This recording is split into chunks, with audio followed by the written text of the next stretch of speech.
Bismillahirrahmanirrahim. Assalamualaikum warahmatullahi wabarakatuh. Terima kasih atas kesediaannya para mahasiswa jurusan Teknik Mesin Universitas Mercubuana dalam mata kuliah Sistem Mekanikal Gedung.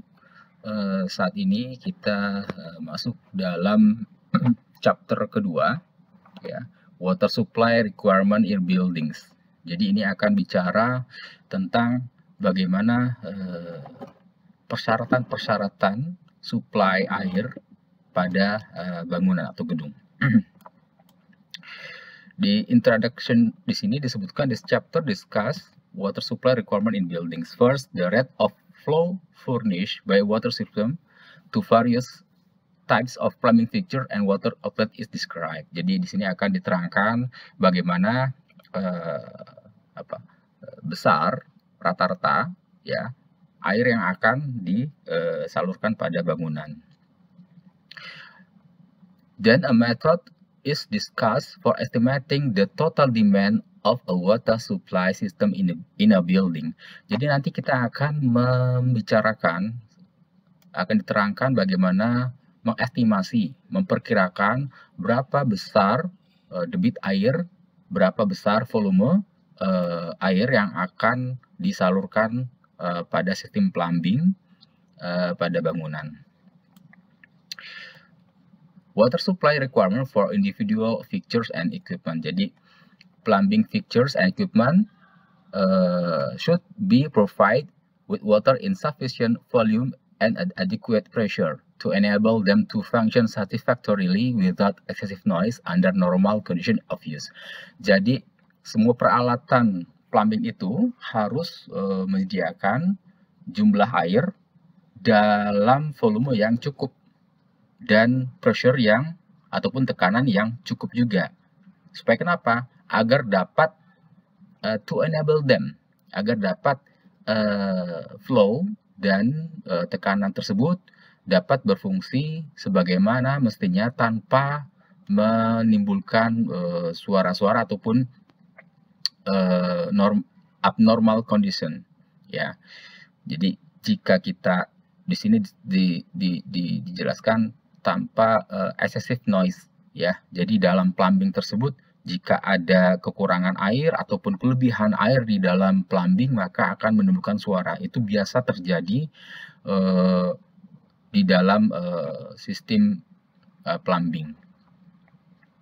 Water supply valve, piping, and trim to individual plumbing fixture and equipment should be selected and adjusted to supply the minimum quantity of water consistent with proper performance and cleaning and should be maintained to prevent leakage and excessive waste of water. Jadi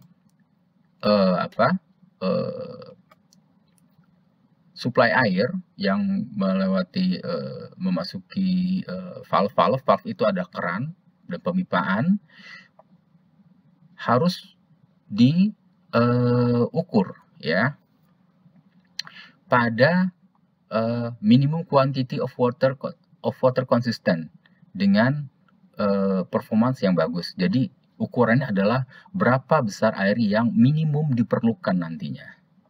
Ya. Demand is the rate of flow usually expressed in gallon per minute. Jadi nanti akan dijelaskan demand itu adalah kebutuhan dari aliran ya. Dan ini satuannya biasanya kalau di Amerika itu GPM, gallons per minute. Di Indonesia kita biasa memakai liter per second LPS. Normal condition are those conditions that provide adequate performance while avoiding objectionable effects such as excessive splashing or inadequate supply condition. Jadi nanti akan coba dibahas bagaimana bisa menyediakan kondisi-kondisi normal tanpa adanya gangguan. Pertama adalah excessive pressure. To avoid excessive flow rates and splashing at fixtures where the available pressure is considerably higher than minimum required. It is generally necessary to provide some means of reducing the maximum flow rate to match the normal value. Jadi untuk menghindari flow yang terlalu besar dalam sistem plumbing, kita harus mempertimbangkan berapa besar maksimum flow yang harus dilewati dalam sistem plumbing tersebut.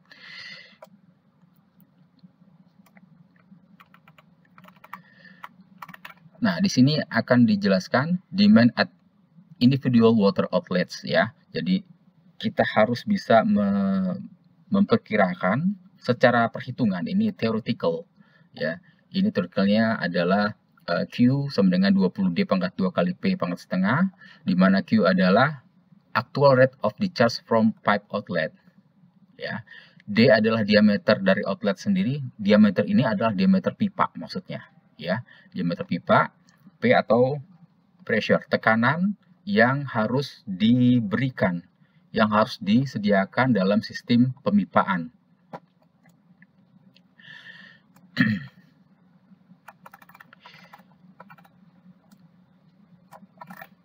Kita lanjut di sini.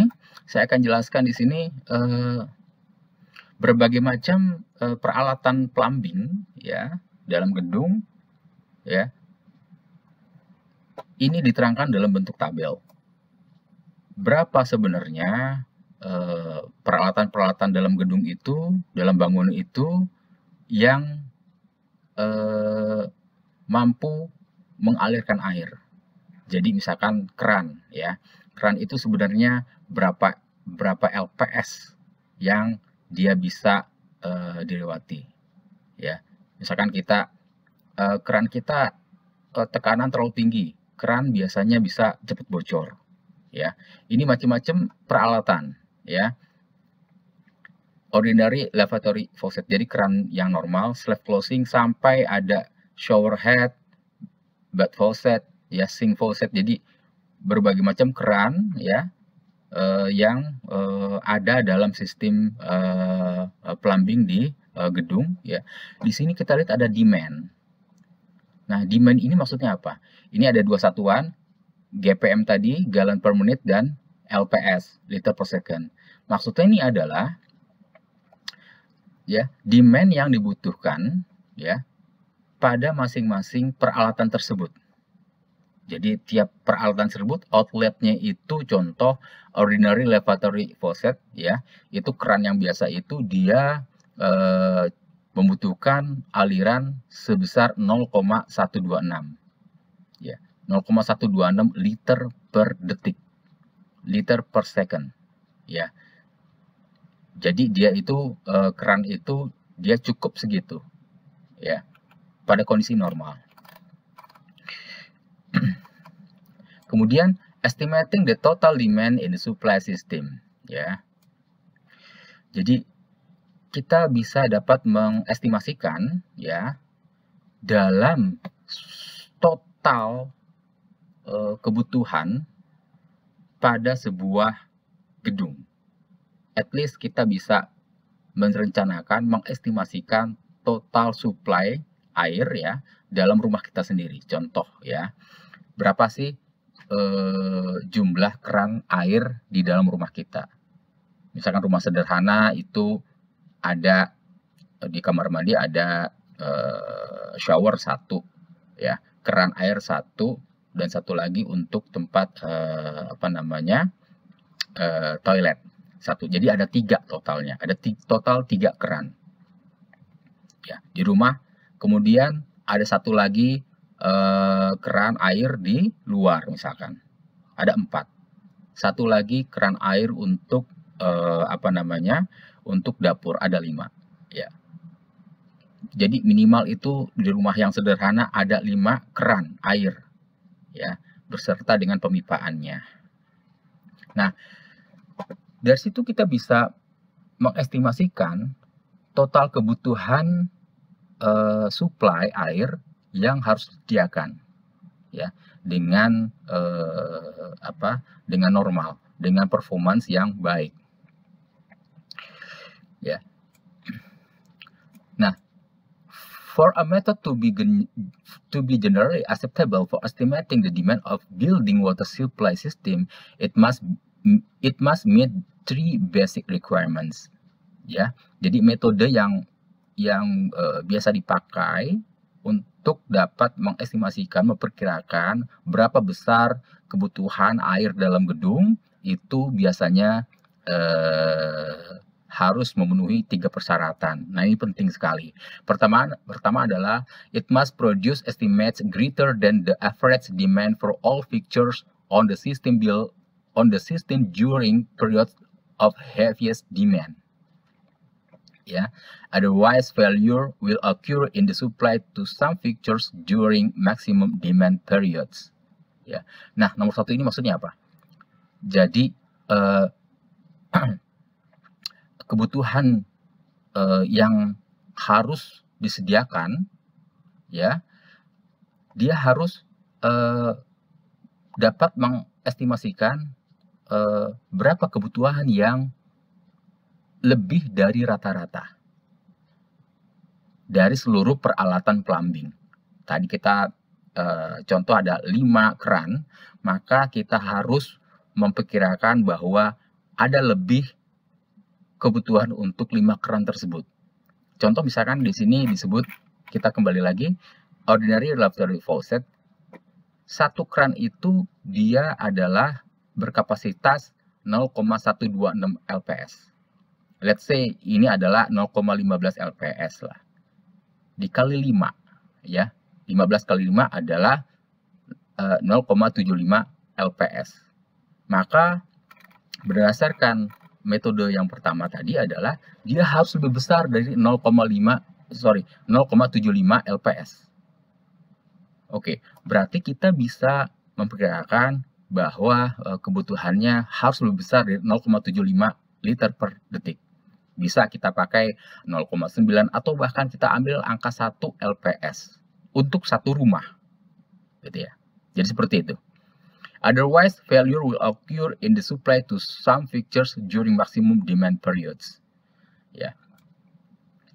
Nomor 2 adalah the method must yield reasonably accurate estimate of peak demand so as to avoid oversizing of piping and uneconomical weights.